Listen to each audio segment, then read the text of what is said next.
Bismillahirrahmanirrahim. My dear sisters and brothers, Ya Ali Madad. Another week in lockdown has passed, and it has been a week of landmark events.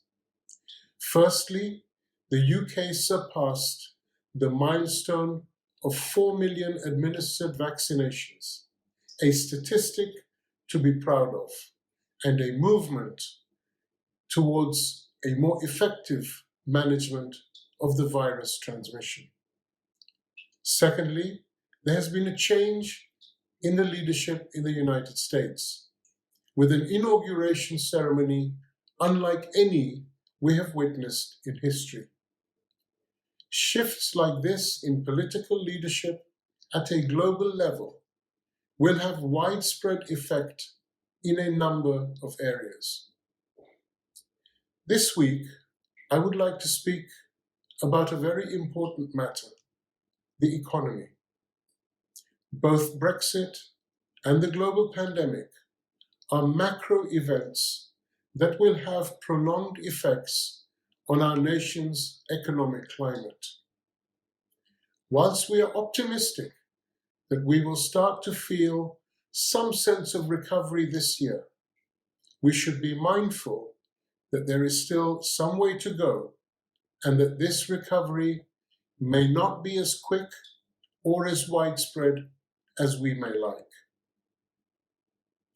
Today, we are seeing industries such as hospitality and retail suffering disproportionately as lockdown measures take their toll on people's daily lives. Whilst there are government support packages in place, such as the furlough scheme, business rates relief, and VAT cuts, we should be prepared for the time when we are faced with weak consumer confidence, a quiet job market, combined with the phase out of these support measures. However, it is not all bad news. As I have said before, sometimes it takes a crisis to escalate change and drive innovation. We have seen many individuals and businesses making the most of this chance to think outside the box, challenge themselves, question ways of working, and pivot towards new opportunities. It has been amazing to learn from many of you and humbling to see how open you have been to sharing knowledge and insight with others.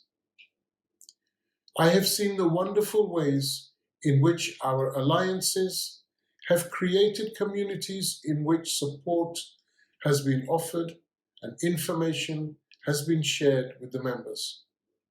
This is a fantastic example of the realization of Maulana Hazar Imam's guidance that businesses need to come together to benefit from scale as well as learn from one another. I hope that we can see more of this kind of collaboration in the future. We have seen in recent times, and particularly in the last year, the exponential growth in the adoption of and reliance on technology. The world is shifting quickly towards greater levels of automation. We should all be thinking ahead and asking ourselves how we can benefit from this and how we might need to rethink our roles and businesses as data, AI, and machine learning become more and more integral to the way in which we live and work. At the same time, we have seen increasing focus on softer skills such as leadership, communication, creativity, and emotional intelligence. These behaviors are things that technology cannot replace, and therefore are becoming more and more important.